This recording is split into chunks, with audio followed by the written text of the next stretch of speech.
Sir Sanjay Singh, आम आदमी party. धन्यवाद मान्यवर, आपने इस विषय पे मुझे अपनी बात कहने का मौका दिया। मान्यवर, मणिपुर के मुद्दे पर मैंने जब सदन में ये मुद्दा उठाया था, हो सकता है मेरे तरीके से सरकार असहमत रही हो, लेकिन मुझे भारतीय संसदीय इतिहास में सबसे ज्यादा समय तक सस्पेंड करके रखा गया मणिपुर का मुद्दा उठाने के कारण 11 महीने में सस्पेंड रहा। 11 महीने सदन से बाहर रहा। मान्यवर, मणिपुर का बजट ऐसे वक्त में आ रहा है जब देश की अर्थव्यवस्था की हालत पतली है। शेयर मार्केट में 5 महीने के अंदर देश के आम लोगों का 94 लाख करोड़ रुपए डूब गया। मान्यवर, मणिपुर का बजट ऐसे समय में आ रहा है जब बेरोजगारी 50 वर्षों में सबसे ज्यादा बढ़ गई है। मणिपुर का बजट ऐसे वक्त में आ रहा है जब 186 लाख करोड़ रुपए का कर्जा हिंदुस्तान के ऊपर है मोदी सरकार के इस कार्यकाल के अंदर। मणिपुर का बजट ऐसे समय में आ रहा है जब अमीर और गरीब के बीच की खाई इतनी बढ़ गई है जितना 100 साल पहले थी। और मां शब्द से इनको बहुत प्यार है। मां से मटन इनको याद रहता है, मां से मछली याद रहती है इनको, मां से मुगल याद रहता है, मां से मुसलमान याद रहता है, लेकिन मां से मोदी को मां से मणिपुर याद नहीं रहता। मान्यवर, 2 साल का वक्त हो गया, मणिपुर जल रहा है। देश के केंद्रीय मंत्री का घर जलाया गया, राज्य के पीडब्ल्यूडी मंत्री का घर जलाया गया, राज्य के कंज्यूमर अफेयर्स मिनिस्टर का घर जलाया गया, कई विधायकों के घर जलाए गए। लेकिन बावजूद इसके भारत के प्रधानमंत्री को एक दिन का भी वक्त नहीं मिला 2 साल के अंदर कि वो मणिपुर जा सके अपनी संवेदना जताने के लिए, वहां के लोगों के साथ खड़े हो सके। इस बात की उनको फुर्सत नहीं मिली। देश का प्रधानमंत्री देश का अभिभावक होता है। मान्यवर, देश का अगुवा होता है। सरकार लोगों की माई बाप होती है, लेकिन राज्य की सरकार मणिपुर को जलाने में लग जाती है और केंद्र की सरकार, जो राज्य सरकार मणिपुर को जला रही थी, उस सरकार की मदद करने में लग जाती है। ऐसे में कैसे बचेगा मणिपुर? कैसे बचेगा मणिपुर? और ये बात मैं पूरी जिम्मेदारी से कह रहा हूं मान्यवर, ये देश राष्ट्रपिता महात्मा गांधी के आदर्शों पर चलेगा, ये देश गौतम बुद्ध के आदर्शों पर चलेगा, ये देश अहिंसा के आदर्शों पर चलेगा। लेकिन मुझे अफसोस है, आज पूरे देश में हिंसा क्यों हो रही है? आज पूरे देश में दंगे फसाद की नौबत क्यों आती है? आज पूरे देश में नफरत क्यों फैलाई जाती है? उसकी वजह है कि आपको गांधी से प्यार नहीं है, आप गोडसे को पूजने वाले लोग हो। इसीलिए देश के अंदर माहौल खराब हो रहा है। और ये बात मैं इसलिए कह रहा हूं कि दुनिया के 80 मुल्कों में साबरमती के संत राष्ट्रपिता महात्मा गांधी की मूर्तियां लगी हुई है। मान्यवर, दुनिया के 80 देशों में, लेकिन इसी संसद के प्रांगण में राष्ट्रपिता महात्मा गांधी की जो मूर्ति मुख्य स्थान पे लगी थी, उसको आपने कोने में कर दिया, क्योंकि आपको तो गोडसे की पूजा करनी है, आपको तो हिंसा फैलाना है देश में, आपको नफरत फैलाने का काम करना है। और जो ऑडियो की चर्चा टीएमसी की सांसद कर रही थी, शायद वो अपनी बात पूरी नहीं कर पाई। वो बहुत ही गंभीर ऑडियो है मान्यवर, उसकी जांच होनी चाहिए, और उसकी जांच में अगर सत्यता पाई जाती है तो उस चीफ मिनिस्टर के खिलाफ उसको गिरफ्तार करके उसकी कार्रवाई होनी चाहिए, क्योंकि वो बहुत ही गंभीर है। वायर नाम की एक न्यूज वेबसाइट है, उसने वो ऑडियो जारी किया जिसमें मुख्यमंत्री कह रहा है, मेरे पास देश के गृह मंत्री अमित शाह का फोन आया। अमित शाह कहते हैं, बीरेन्द्र सिंह तुम बम मारता है, बीरेन्द्र सिंह तुम बम मारता है, चुपके से मारा करो।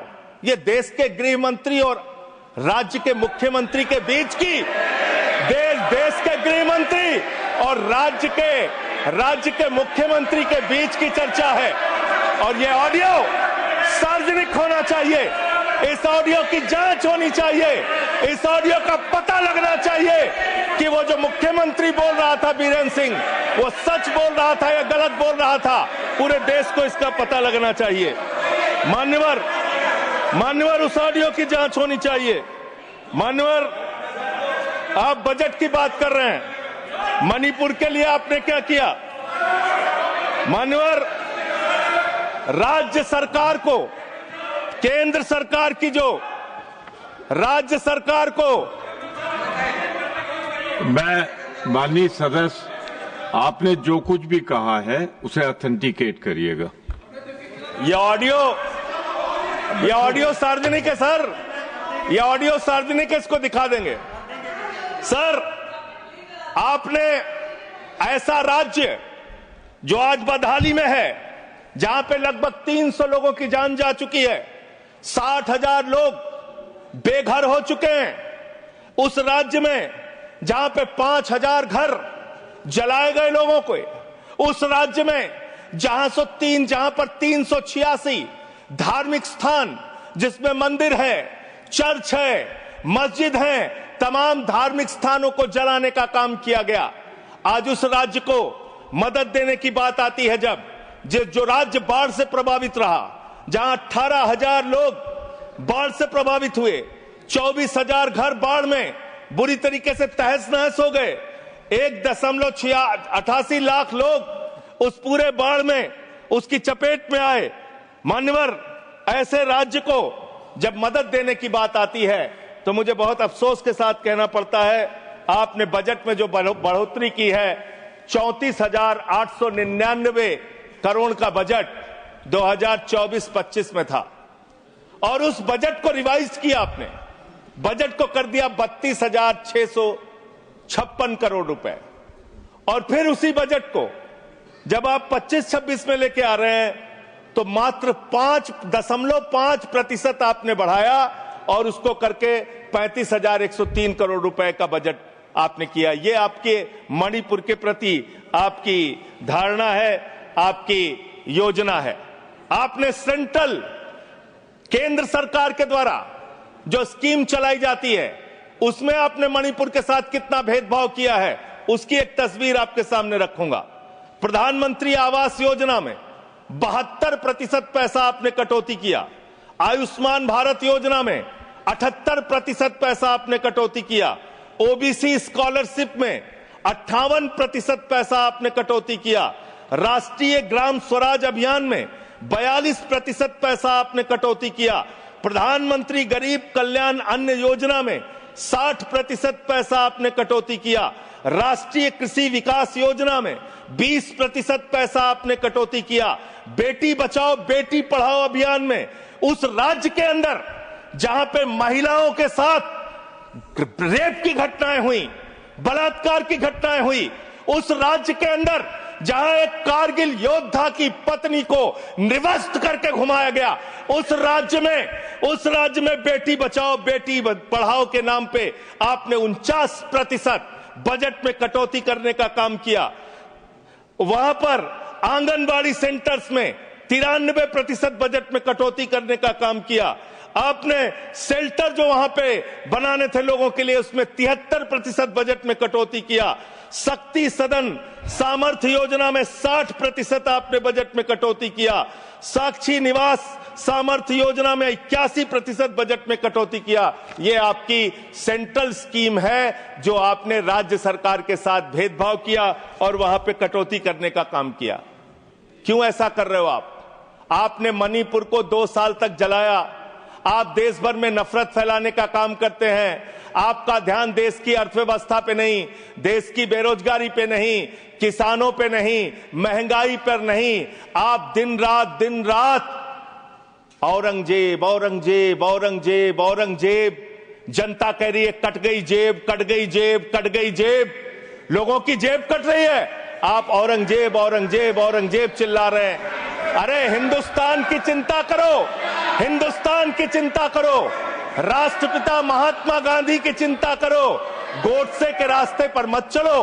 गोडसे के रास्ते से ये देश आगे नहीं बढ़ेगा, गांधी के आदर्शों पर ये देश आगे बढ़ेगा। आपको तो गांधी की मूर्ति से भी परहेज है, आपने उसको भी हटाने का काम किया। मान्यवर, मैं आप लोगों, आपके माध्यम से इस सरकार से पूछना चाहता हूं कि जो मणिपुर में 60,000 लोग आज बेघर हुए हैं, क्या इस बजट में उनका घर बनाने की आपके पास कोई योजना नहीं होनी चाहिए? आज जो मणिपुर के अंदर लोगों के घर जलाए गए हैं, क्या उनका घर बनाने की योजना आपके पास नहीं होनी चाहिए? आपने बजट में कोई प्रावधान उनके लिए नहीं रखा, आपने कोई चिंता मणिपुर के लोगों के लिए नहीं की। दो समुदायों के बीच में अगर झगड़ा हो रहा था तो राज्य के मुख्यमंत्री को, देश के प्रधानमंत्री को उनके बीच सामंजस्य पैदा हो, उनके बीच एकता भाईचारा पैदा हो, इसलिए उस राज्य में शांति की स्थापना के लिए काम करना था, लेकिन आपने वो काम नहीं किया। 2 साल तक सारा विपक्ष चिल्लाता रहा, मणिपुर के मुख्यमंत्री को हटाओ, मणिपुर के मुख्यमंत्री को हटाओ, लेकिन आपने मणिपुर के मुख्यमंत्री को नहीं हटाया। आप राष्ट्रपति शासन तब लगा रहे हैं जब वो ऑडियो बाहर आता है, जब उस ऑडियो का संज्ञान लिया जाता है, जब ये चर्चा होने लगती है कि अगर इस ऑडियो की असलियत खुल गई तो न सिर्फ राज्य सरकार के मुख्यमंत्री की बल्कि केंद्र के बड़े बड़े नेताओं की भी कलई देश के सामने खुल जाएगी। इसलिए मान्यवर, मैं आपके माध्यम से इतना ही इस सरकार से कहना चाहता हूं कि आप कृपा करके इस देश का माहौल खराब करने की कोशिश मत कीजिए, मणिपुर की चिंता कीजिए, मणिपुर में कैसे लोकतंत्र की बहाली हो इस बात की चिंता कीजिए। आपने राष्ट्रपति शासन लगा दिया, ये बहुत दुर्भाग्यपूर्ण है मान्यवर कि मणिपुर का बजट पार्लियामेंट में चर्चा हो रही है, मणिपुर का बजट मणिपुर की विधानसभा में चर्चा होती, मणिपुर के बजट के बारे में योजनाएं मणिपुर की विधानसभा में चर्चा की जाती, लेकिन यह दुर्भाग्यपूर्ण है कि मणिपुर का बजट देश की संसद में हम सब लोगों को चर्चा करनी पड़ रही है। वहां लोकतंत्र की स्थापना के लिए पहल कीजिए, वहां शांति की बहाली के लिए पहल कीजिए, क्योंकि लोकतंत्र अगर खत्म होता है, लोकतंत्र का अगर गला घोटा जाता है मान्यवर, तो तानाशाही आती है, और तानाशाही किसी भी दृष्टि से किसी भी देश के लिए अच्छी नहीं है। अगर तानाशाही आती है तो वहां दंगे होते हैं, फसाद होते हैं, नफरत होती है, दो समुदायों के बीच में झगड़ा होता है, तो लोकतंत्र की बहाली मणिपुर में कैसे होगी? मणिपुर को कैसे अधिक से अधिक आर्थिक सहयोग आपकी तरफ से दिया जा सकता है, इसके बारे में सरकार को चिंता करनी चाहिए। और प्रधानमंत्री जी फिर मां से मॉरिशस में हैं, मां से मणिपुर कब जाएंगे, इस बात का इंतजार देश की जनता को है कि अब आपको कोई वीजा नहीं चाहिए मणिपुर जाने के लिए। आप अमेरिका चले जाते हैं, लंदन चले जाते हैं, आप पूरी दुनिया घूम लेते हैं, आप कतर हो आते हैं, आप दुबई हो आते हैं, कतर के शेखों को गले भी लगाते हैं, जैसे कुंभ के मेले में बिछड़े हुए भाई हैं, इस तरीके से कतर के शेखों को आप गले लगाते हैं। ऐसे ही गले आप मणिपुर के भाइयों को भी लगाइए, मणिपुर के लोगों को भी लगाइए, उनको भी अपना सहारा दीजिए। आप देश के प्रधानमंत्री हैं, देश के अभिभावक हैं, और इस सरकार से मैं अंत में फिर से यही कहूंगा आपके माध्यम से कि मणिपुर की चिंता करो और देश में माहौल खराब करने के काम बंद कर दो। नफरत फैलाने से देश आगे नहीं बढ़ेगा। मोहब्बत की बुनियाद पर हिंदुस्तान आगे बढ़ेगा, नफरत की बुनियाद पर हिंदुस्तान आगे नहीं बढ़ेगा। बहुत बहुत धन्यवाद माननीय। Thank you. Mister Gola Babu Rao. Thank you very much vice chairman ji. 1 minute आप शुरू करें प्रधानमंत्री।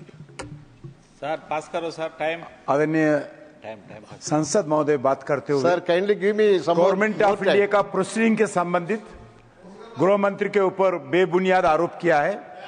मैं आपसे प्रार्थना करता हूं, नाम लिया है गृह मंत्री के ऊपर आरोप किया है।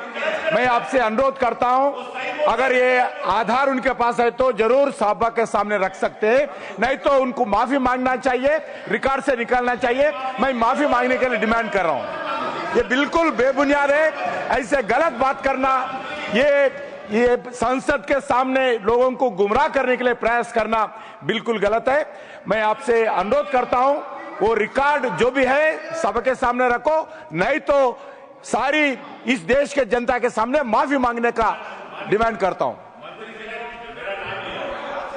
मान्यवर, मैंने जो बात कही है, मैंने कहा है एक न्यूज वेबसाइट पे एक ऑडियो पड़ी है मुख्यमंत्री की, वो सार्वजनिक है, पब्लिक डोमेन में है, और उसमें कही गई जो वार्ता है उसका जिक्र मैंने किया है मान्यवर, और मैंने उसके जांच की मांग की है। वो ऑडियो सही है कि गलत है उसकी जांच कराई जाए मान्यवर, और अगर वो ऑडियो सही है तो ये बहुत गंभीर है, उस पर कार्रवाई होनी चाहिए। मैंने सीधे आरोप किसी के ऊपर नहीं लगाया। मैंने अब बैठ जाए। अच्छा नहीं लगता, अच्छा नहीं लगता। सर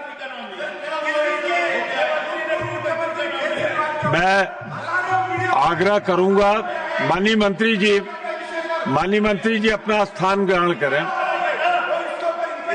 माननीय मंत्री जी स्थान ग्रहण करें। मिस्टर संजय सिंह, आप अपना स्थान ग्रहण करें। आपको जो कहना था कह। आप अगर संदर्भ लें माननीय मंत्री जी, तो मैंने यहां से निर्देश दिया है कि ऑथेंटिकेट करें, और अगर नहीं करेंगे तो नियम स्पष्ट है, उस पर कार्रवाई होगी। तो मैं आपसे एक ही आग्रह करूंगा कि चूंकि ये निर्देश जा चुका है, आपने पुनः कहा है, तो मैं वही निर्देश पुनः दोहराता हूं। मिस्टर गोलायू